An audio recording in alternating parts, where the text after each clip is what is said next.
चलिए इसे डिकोड करते हैं। अक्सर जब हम रोजमर्रा की खबरों को देखते हैं ना, तो ऐसा लगता है कि हर घटना अपने आप में एक अलग और सीधी सपाट कहानी है। बिल्कुल। मतलब मान लीजिए किसी की हड्डी टूटी है और एक एक्सरे किया गया। अब एक्सरे में एक टेढ़ी सफेद लाइन दिखी और डॉक्टर ने सीधा उंगली रखकर कह दिया कि देखिए ये रहा फ्रैक्चर। हाँ, वो ब्लैक एंड व्हाइट वाली बात। बिल्कुल। खबरें भी कई बार ऐसे ही एक्सरे की तरह पेश की जाती हैं। ऐसा हुआ और बस बात खत्म।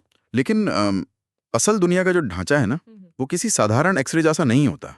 ये एक MRI स्कैन की तरह है, मतलब जिसमें हजारों अलग अलग परतें होती हैं। अगर हम केवल एक परत को देखेंगे तो पूरी बीमारी या पूरी सेहत का अंदाजा कभी नहीं लग सकता। सही बात है। अर्थशास्त्र हो, बुनियादी ढांचा हो, नीतियां या समाज, ये सब एक ही शरीर की अलग अलग नसें हैं। और इसीलिए आज के इस गहन विश्लेषण का हमारा जो मिशन है वो इन्हीं नसों को समझना है। आज 27 मार्च 2026 की तमाम बड़ी घटनाओं पर हम चर्चा करने वाले हैं। बिल्कुल। जो लोग UPSC, SSC या बैंकिंग जैसी प्रतियोगी परीक्षाओं की तैयारी कर रहे हैं, या हम जो सिर्फ इस तेजी से बदलती दुनिया को गहराई से समझना चाहते हैं, उनके लिए आज का ये सफर बहुत अहम होने वाला है। हाँ, क्योंकि हमारा लक्ष्य केवल यह जानना नहीं है कि आज क्या हुआ, बल्कि ये समझना है कि वो क्यों हुआ, कैसे हुआ और एक घटना दूसरी घटना से कैसे जुड़ी हुई है। एकदम सही। जब हम घटनाओं के बीच के इस कनेक्टिव टिश्यू यानी जोड़ने वाली कड़ियों को समझ लेते हैं ना, तो दुनिया की कोई भी खबर सिर्फ रटने वाला तथ्य नहीं रह जाती। वो एक तार्किक कहानी बन जाती है। बिल्कुल। तो चलिए इस कहानी की शुरुआत करते हैं हमारी अर्थव्यवस्था के इंजन से। अगर हम आज के आर्थिक आंकड़ों पर नजर डालें तो ऐसा लगता है कि भारतीय अर्थव्यवस्था किसी हाई स्पीड बुलेट ट्रेन की तरह पटरियों पर दौड़ रही है। हाँ, वो S&P ग्लोबल वाले आंकड़े। बिल्कुल। S&P ग्लोबल ने वित्त वर्ष 2027 के लिए भारत की GDP ग्रोथ का अनुमान बढ़ाकर 7.1% कर दिया है। 7.1%? ये बहुत बड़ा नंबर है ना? जब दुनिया की कई बड़ी अर्थव्यवस्थाएं मंदी या ठहराव से जूझ रही हैं, तब ये आंकड़ा कोई छोटी बात नहीं है। देखिए, ये आंकड़ा बहुत कुछ कहता है। 7.1% की वृद्धि दर केवल एक संख्या नहीं है। ये एक संकेत है कि देश का औद्योगिक उत्पादन, घरेलू खपत और सरकारी खर्च, ये तीनों पहिए बहुत तेजी से घूम रहे हैं।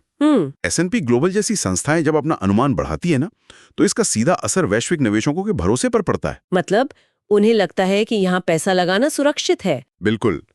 इससे ये संदेश जाता है कि भारत का जो मैक्रो इकोनॉमिक फंडामेंटल है, यानी व्यापक आर्थिक आधार, वो बहुत मजबूत है। लेकिन इसी के साथ कुछ और आंकड़े भी सामने आए हैं जो मुझे थोड़ा हैरान करते हैं। अच्छा, कौन से आंकड़े? देखिए, एक तरफ स्वास्थ्य बीमा यानी हेल्थ इंश्योरेंस सेक्टर में जो प्रीमियम कलेक्शन है वो 1.2 लाख करोड़ रुपए के पार चला गया है। बहुत बड़ा अमाउंट है। और दूसरी तरफ 2025 में हमारी जो स्पोर्ट्स इकोनॉमी है यानी खेल अर्थव्यवस्था, उसने $2 बिलियन का आंकड़ा पार कर लिया है।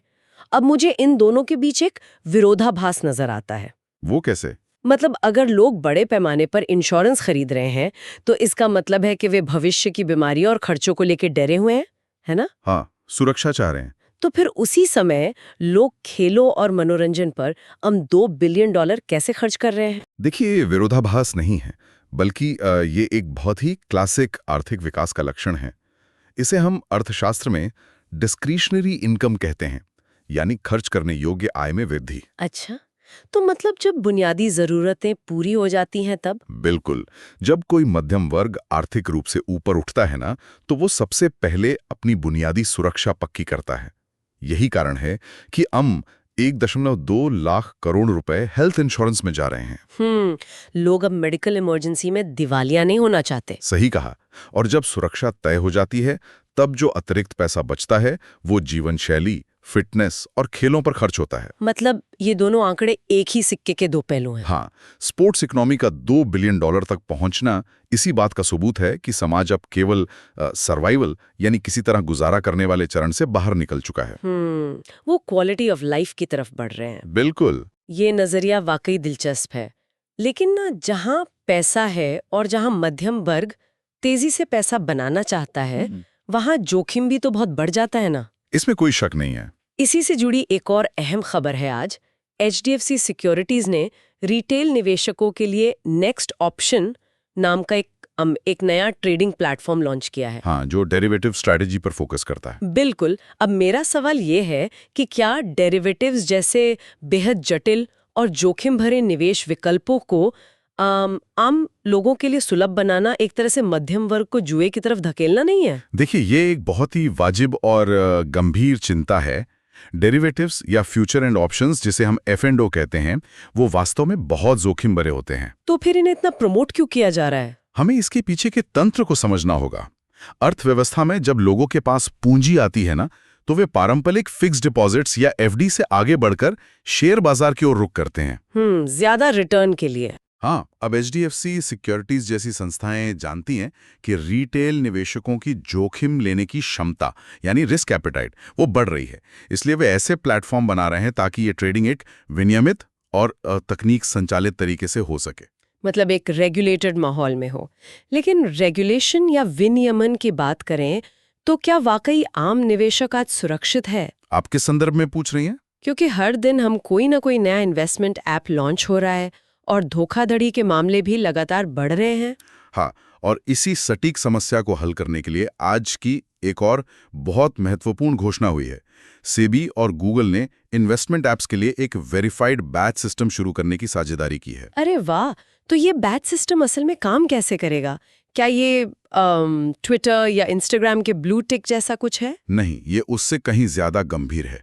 सोशल मीडिया का ब्लू टिक केवल पहचान बताता है, लेकिन सेबी और गूगल का ये वेरीफाइड बैच एक तरह का सुरक्षा कवच है। वो कैसे? होता क्या है कि कई फर्जी ऐप्स प्ले स्टोर पर आ जाते हैं जो अमी ऊंची रिटर्न का लालच देकर लोगों का डेटा और पैसा चुरा लेते हैं। हाँ, ऐसी बहुत सी खबरें आती हैं। तो अब गूगल अपने प्ले स्टोर पर किसी भी वित्तीय या इन्वेस्टमेंट ऐप को ये विशेष बैज तभी देगा जब वो ऐप सेबी द्वारा पूरी तरह से पंजीकृत और विनियमित होगा। ये तो बहुत जरूरी कदम था। बिल्कुल। इसके पीछे की वजह यह है कि वित्तीय बाजार की सबसे कीमती मुद्रा भरोसा होती है। सही बात है। अगर नए निवेशक फर्जी ऐप्स का शिकार होकर बाजार से बाहर हो गए तो वो 7.1% वाली हमारी विकास की ट्रेन बेपटरी हो जाएगी। एकदम सटीक बात कही आपने। ये एक बेहतरीन ढांचागत कदम है।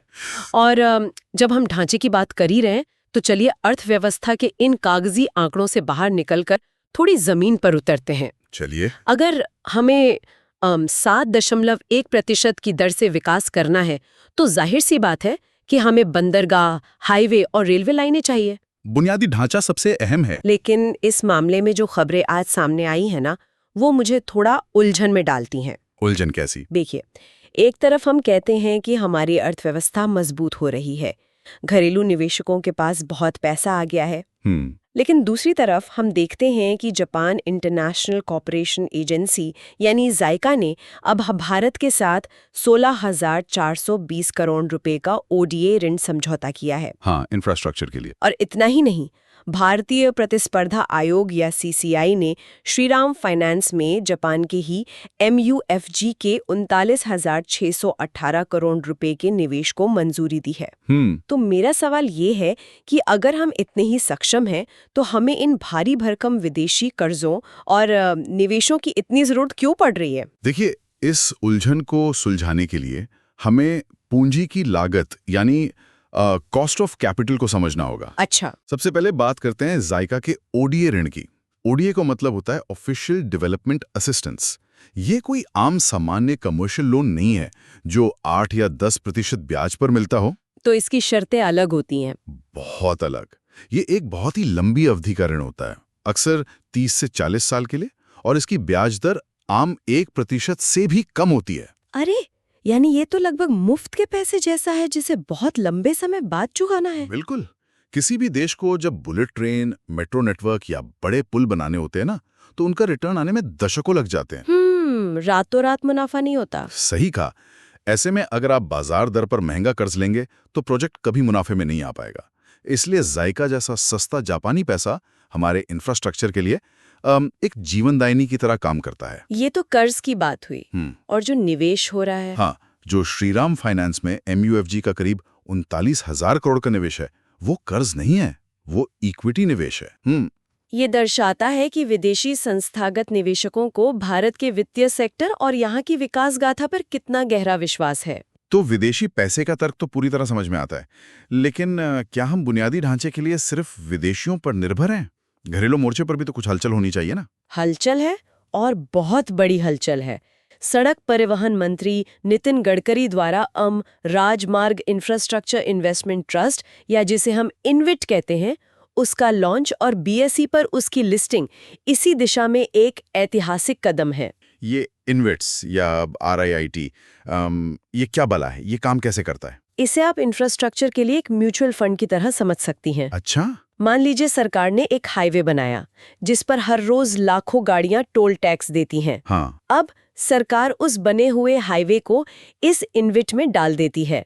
अब घरेलू निवेशक, चाहे वो पेंशन फंड हो या आम लोग, इस ट्रस्ट की यूनिट्स खरीद सकते हैं। तो निवेशकों को क्या फायदा होगा? हाईवे से जो भी टोल टैक्स इकट्ठा होता है ना, वो सीधा इन निवेशकों को डिविडेंड यानी लाभांश के रूप में मिलता रहता है। अरे वाह, ये तो बहुत स्मार्ट तरीका है ना? इससे सरकार को तुरंत एक मुश्त पैसा मिल जाता है, जिससे वो नई सड़कें बना सकती हैं, और आम निवेशकों को एक सुरक्षित रिटर्न मिलता रहता है। ये तो शानदार मॉडल है। हाँ, और इसके अलावा CCI ने आदित्य बिरला रिन्यूएबल्स में GIPEM स्टार के इक्विटी निवेश को भी मंजूरी दी है। हाँ, ग्रीन एनर्जी सेक्टर में। मतलब पैसा सिर्फ कंक्रीट की सड़कों में नहीं जा रहा है, बल्कि ग्रीन एनर्जी और सौर ऊर्जा में भी जा रहा है। लेकिन देखिए, पैसा इकट्ठा कर लेना एक बात है और जमीन पर काम करना दूसरी बात। बिल्कुल, एग्जीक्यूशन सबसे मुश्किल होता है। हाँ, क्योंकि सरकारी प्रोजेक्ट्स में सबसे बड़ी समस्या तो लाल फीताशाही और विभागों की आपसी लड़ाई होती है। मतलब एक विभाग सड़क बनाता है और कुछ दिन बाद दूसरा विभाग उसे पाइपलाइन डालने के लिए खोद देता है। एकदम सटीक दर्द पकड़ा है आपने। ये बुनियादी ढांचे की सबसे बड़ी प्रशासनिक बीमारी है, जिसे हम साइलो में काम करना कहते हैं। और इसी बीमारी का इलाज है प्रिज्मस SG पोर्टल, जिसे हाल ही में रेल मंत्री अश्विनी वैष्णव और नितिन गडकरी ने मिलकर लॉन्च किया है। तो ये पोर्टल इस बीमारी का इलाज कैसे करेगा? अक्सर क्या होता है कि नेशनल हाईवे का अलाइनमेंट एक रेलवे लाइन को क्रॉस कर रहा होता है। उस जगह पर रेलवे ओवरब्रिज बनना होता है। हाँ, ROB। अब हाईवे अथॉरिटी और रेलवे के बीच नक्शों, मंजूरियों और डिजाइनों को लेकर सालों साल फाइलों का खेल चलता रहता है। फाइलें एक टेबल से दूसरी टेबल जाती रहती। बिल्कुल। तो प्रिज्मस SG एक ऐसा डिजिटल प्लेटफॉर्म है जहां दोनों मंत्रालयों के डेटा, अलाइनमेंट्स और नक्शे एक ही जगह पर इंटीग्रेटेड हैं। अच्छा, तो सब कुछ ऑनलाइन है? हाँ, अब किसी फाइल को एक दफ्तर से दूसरे दफ्तर नहीं जाना पड़ेगा। सिस्टम खुद टकराव या क्लैश को पहचान लेगा और मंजूरी की प्रक्रिया डिजिटल रूप से तेज हो जाएगी। ये तो लाल फीताशाही पर एक डिजिटल बुलडोजर की तरह काम करेगा। एकदम सही कहा आपने। और ये तेजी सिर्फ आर्थिक विकास के लिए ही नहीं, देश की सुरक्षा के लिए भी बहुत जरूरी है। इसी संदर्भ में राजनाथ सिंह जी की अध्यक्षता में बॉर्डर रोड्स ऑर्गेनाइजेशन या BRO और रणनीतिक इंफ्रास्ट्रक्चर पर एक अहम बैठक हुई है। जी हाँ, क्योंकि देखिए, जब हम सीमावर्ती इलाकों में सड़कें और सुरंगें बनाते हैं ना, तो वो केवल सेना की रसद पहुंचाने के लिए नहीं होती। उनका और भी काम होता है। वे उन दूर दराज के गांवों को मुख्य धारा की अर्थव्यवस्था से जोड़ती हैं। इसे हम डबल यूज इंफ्रास्ट्रक्चर कहते हैं, मतलब रणनीतिक सुरक्षा भी और आर्थिक विकास भी। अब तक की पूरी चर्चा सुनकर ऐसा लग रहा है कि हम चारों तरफ विकास के बड़े बड़े झंडे गाड़ रहे हैं। हाँ, प्रगति तो हो रही है। लेकिन जब हम इतने बड़े पैमाने पर पहाड़ काटते हैं, जंगल साफ करते हैं और कंक्रीट बिछाते हैं, तो प्रकृति चुप नहीं बैठती। बिल्कुल नहीं। विकास और पर्यावरण के बीच हमेशा एक भीषण टकराव होता है, और इस टकराव को लेकर भी हमारे पास कुछ बेहद अहम और विरोधाभासी जानकारियां हैं। आप किस विरोधाभास की ओर इशारा कर रहे हैं? देखिए, एक तरफ भारत सरकार की कैबिनेट ने 2031 से 35 के लिए हमारे अपडेटेड नेशनली डिटरमिन्ड कॉन्ट्रीब्यूशंस यानी NDC को मंजूरी दी है। हाँ, जो हमारे जलवायु लक्ष्य हैं। बिल्कुल। NDC मूल रूप से संयुक्त राष्ट्र को दिया गया हमारा वादा है कि हम कार्बन उत्सर्जन को कम करने और जलवायु परिवर्तन से लड़ने के लिए क्या कदम उठाएंगे। लेकिन दूसरी ही तरफ यूनेस्को ने हमारी एक महत्वाकांक्षी अघनाशिनी वेदावती नदी जोड़ो परियोजना पर गहरी चिंता व्यक्त की है। तो हम एक तरफ दुनिया को पर्यावरण बचाने का वादा कर रहे हैं और दूसरी तरफ नदियां जोड़कर अपनी ही पारिस्थितिकी को खतरे में डाल रहे हैं। यही वो जगह है जहां नीति निर्माण बहुत जटिल हो जाता है। वो कैसे? देखिए, एनडीसी मैक्रो लेवल या वैश्विक स्तर पर हमारे प्रयासों को दर्शाते हैं, जैसे कि हम कितनी सौर ऊर्जा पैदा कर रहे हैं या इलेक्ट्रिक गाड़ियां ला रहे हैं। लेकिन स्थानीय या माइक्रो स्तर पर जब विकास की बात आती है ना, तो चुनौतियां अलग होती हैं। नदी जोड़ो परियोजनाएं हमेशा से विवादित रही हैं। हाँ, लेकिन इसके पीछे सरकार का तर्क क्या होता है? तर्क ये होता है कि बाढ़ वाले इलाकों का जो अतिरिक्त पानी है उसे सूखाग्रस्त इलाकों में पहुंचाकर वहां की कृषि को बचाया जाए। तर्क तो अच्छा है, फिर यूनेस्को को क्या परेशानी है? परेशानी ये है कि हर नदी का अपना एक अलग इकोसिस्टम या पारिस्थितिकी तंत्र होता है। उसका अपना एक माइक्रो क्लाइमेट होता है। जब आप एक नदी के पानी को जबरदस्ती दूसरी दिशा में मोड़ते हैं ना, तो उसके मुहाने, या जिसे हम एस्चुरी कहते हैं, वहां खारे और मीठे पानी का संतुलन बिगड़ जाता है। अच्छा, और इसका असर वहां के जीवन पे पड़ता है? बहुत गहरा असर पड़ता है। इससे वहां की जैव विविधता, मछलियों की प्रजातियां और वहां के स्थानीय मछुआरों का जीवन हमेशा के लिए नष्ट हो सकता है। मतलब ये एक बहुत बड़ा रिस्क है। बिल्कुल। यूनेस्को की चिंता यही है कि पानी की कमी दूर करने के इस कृत्रिम तरीके की पारिस्थितिक कीमत बहुत भारी पड़ सकती है। यानी विकास और पर्यावरण के बीच ये जो संतुलन है वो एक बहुत ही पतली रस्सी पर चलने जैसा है। एकदम टाइट रोप वॉक है। और शायद इस संतुलन को साधने का एकमात्र तरीका तकनीक और नवाचार यानी इनोवेशन है। बिल्कुल। और नवाचार से जुड़ी दो खबरें आज के दिन को बहुत खास बनाती हैं। हाँ, वो जो स्पेस और जमीनी स्तर की खबरें हैं। बिल्कुल, ऐसा लग रहा है मानो हम एक ही समय में अंतरिक्ष की गहराइयों को नाप रहे हैं और जमीन पर अपनी जड़ों को सींच रहे हैं। ये तुलना बहुत सटीक है। अग्निकुल कॉस्मोस द्वारा चेन्नई में अपने अग्नाइट रॉकेट बूस्टर इंजन का सफल परीक्षण इसका सबसे बड़ा उदाहरण है। अच्छा, अग्निकुल का ये परीक्षण इतना खास क्यों है? मतलब रॉकेट तो हम पहले भी छोड़ते रहे ना, इस शो तो हमेशा करता है। हाँ, लेकिन खास इसलिए है क्योंकि अग्निकुल कॉस्मोस एक प्राइवेट स्टार्टअप है। अभी तक भारत में स्पेस का मतलब सिर्फ इसरो होता था। सही कहा। लेकिन अग्नाइट इंजन की जो सबसे बड़ी खासियत है वो ये है कि ये दुनिया के कुछ चुनिंदा इंजनों में से एक है जिसे पूरी तरह से 3D प्रिंटिंग तकनीक से बनाया गया है। 3D प्रिंटिंग से? हाँ। एक पूरा रॉकेट इंजन? जी हाँ। और इसका मतलब है कि रॉकेट बनाने की लागत और समय दोनों नाटकीय रूप से कम हो जाएंगे। ये तो एक बहुत बड़ा गेम चेंजर है। बिल्कुल। यह सिर्फ एक तकनीकी सफलता नहीं है, यह भारत के लिए $1 ट्रिलियन की जो वैश्विक स्पेस इकोनॉमी है उसमें एक बड़ा हिस्सा हासिल करने का दरवाजा खोलता है। और यही वो जगह है जहां जड़ों को सींचने वाली बात आती है, क्योंकि जो इंजीनियर्स अग्निकुल में ये 3D प्रिंटेड इंजन बना रहे हैं वो अचानक आसमान से तो टपके नहीं है। जाहिर से बात है। 1.55 करोड़ रुपए मंजूर किए हैं। हाँ, राइस सेंटर। और राइज का मतलब है rural innovations, incubation, skilling and entrepreneurship. बिल्कुल। आप अंतरिक्ष में तभी छलांग लगा सकते हैं जब आपकी जमीन मजबूत हो। राइस सेंटर का उद्देश्य यही है कि ग्रामीण इलाकों के युवाओं को महज किताबी पढ़ाई से निकालकर उनमें उद्यमिता और नवाचार के बीज बोए जाएं। ताकि वो खुद समाधान सोच सकें। सही कहा। जब गांव का युवा समस्याओं के तकनीकी समाधान सोचने लगेगा तभी आने वाले कल के अग्निकुल जैसे स्टार्टअप्स जन्म लेंगे। लेकिन इन सब आर्थिक और तकनीकी तरक्कियों का अंतिम लक्ष्य क्या है? अंततः सरकार, नीतियां और तकनीक समाज के आखिरी इंसान का जीवन बेहतर बनाने के लिए ही तो हैं। बेशक। इसी सामाजिक और नागरिक अधिकार के पहलू पर अब बात करते हैं। आज की चर्चा में कुछ ऐसे फैसले और योजनाएं हैं जो सीधे तौर पर समाज की संरचना को प्रभावित करते हैं। हाँ, काफी अहम फैसले आए हैं। उदाहरण के लिए युवाओं के लिए पीएम इंटर्नशिप योजना का पुनर्गठन किया गया है और अम्र गुजरात में सुगम डिजिटल गुजरात इनिशिएटिव के तहत 20 प्रमुख सार्वजनिक सेवाओं को पूरी तरह डिजिटल कर दिया गया है। ये दोनों ही ई-गवर्नेंस और मानव संसाधन विकास के बेहतरीन उदाहरण हैं। कैसे? देखिए, पीएम इंटर्नशिप योजना का पुनर्गठन इस बात की स्वीकारोक्ति है कि हमारे युवाओं के पास डिग्रियां तो हैं लेकिन रोजगार के लिए जरूरी प्रैक्टिकल स्किल नहीं है। इंडस्ट्री रेडी नहीं है वो। बिल्कुल। ये योजना उस गैप को भरती है।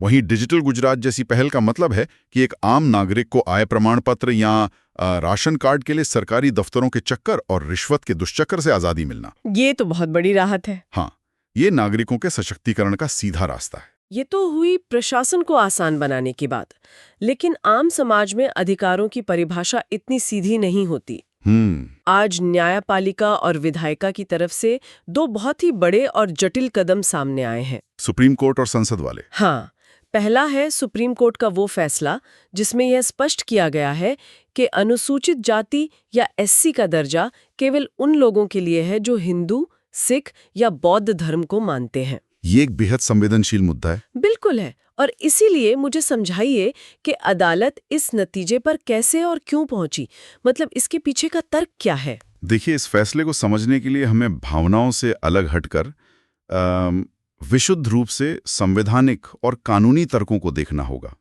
सुप्रीम कोर्ट का यह फैसला संविधान के अनुच्छेद 341 और 1950 में जारी किए गए प्रेसिडेंशियल ऑर्डर की अत्यंत सख्त और शाब्दिक व्याख्या पर आधारित है। मतलब जो लिखा है उसी के आधार पर।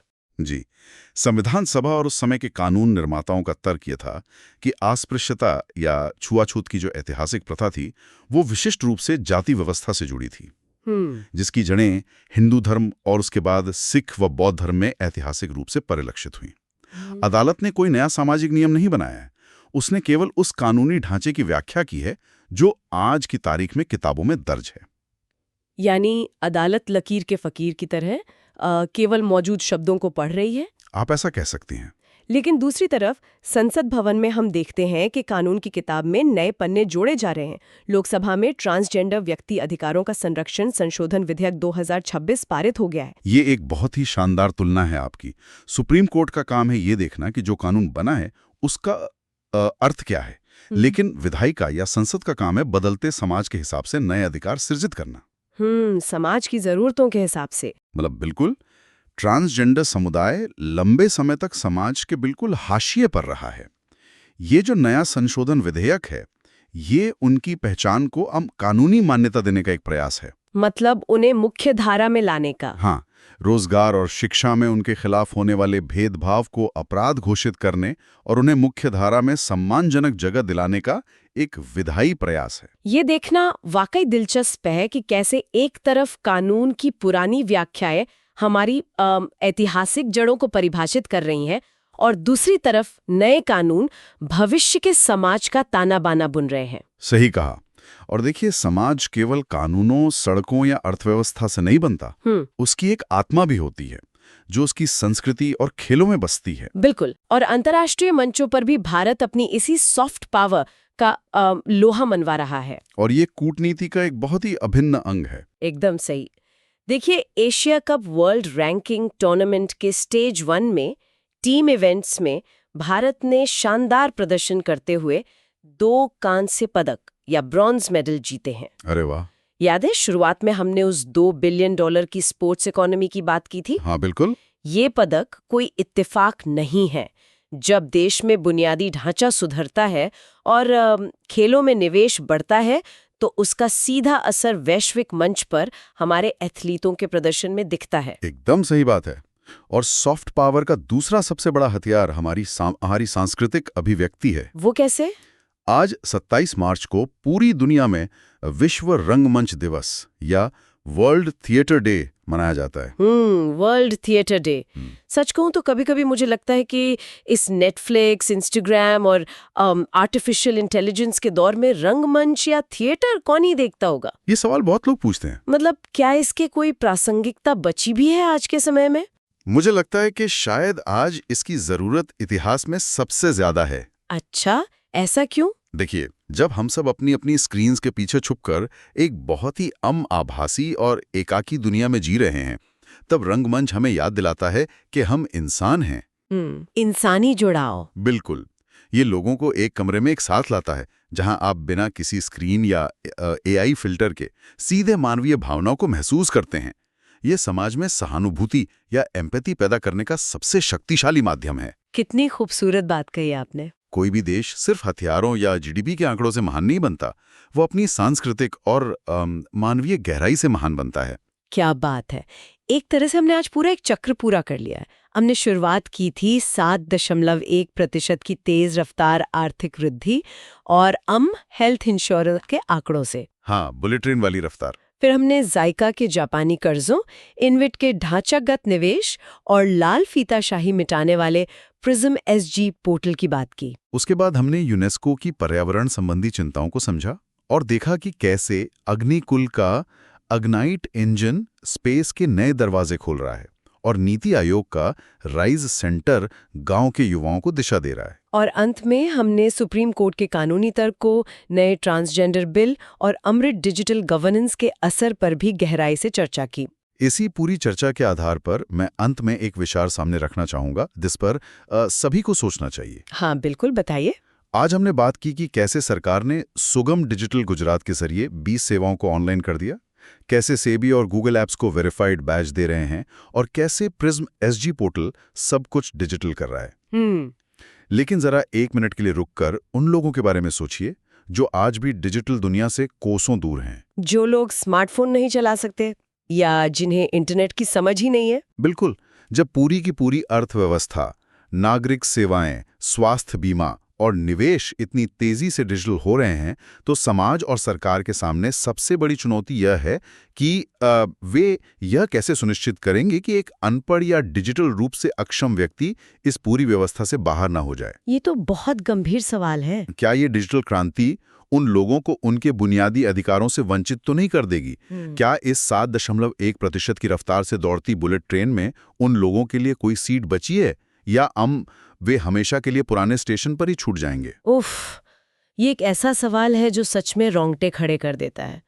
तकनीकी प्रगति बहुत अच्छी है, लेकिन ये कभी भी इंसानियत की कीमत पर नहीं आनी चाहिए। एकदम सही। हमें ये सोचना ही होगा कि कहीं हम अनजाने में ही एक नया वर्ग भेद तो पैदा नहीं कर रहे। एक तरफ डिजिटल रूप से साक्षर लोग और दूसरी तरफ डिजिटल रूप से कटे हुए लोग। इस सवाल का जवाब आसान नहीं है, लेकिन इसकी तलाश करना हम सबकी जिम्मेदारी है। बिल्कुल। इसी विचार के साथ आज के इस गहरे और विस्तृत विश्लेषण को हम यहीं विराम देते हैं। दुनिया एक एक्सरे नहीं, एक एमआरआई है और हमें इसकी परतों को समझना ही असल ज्ञान है। सही कहा। अपनी जिज्ञासा को हमेशा जिंदा रखिए, सवाल पूछते रहिए और हमारे साथ इस वैचारिक सफर पर बने रहने के लिए बहुत बहुत धन्यवाद।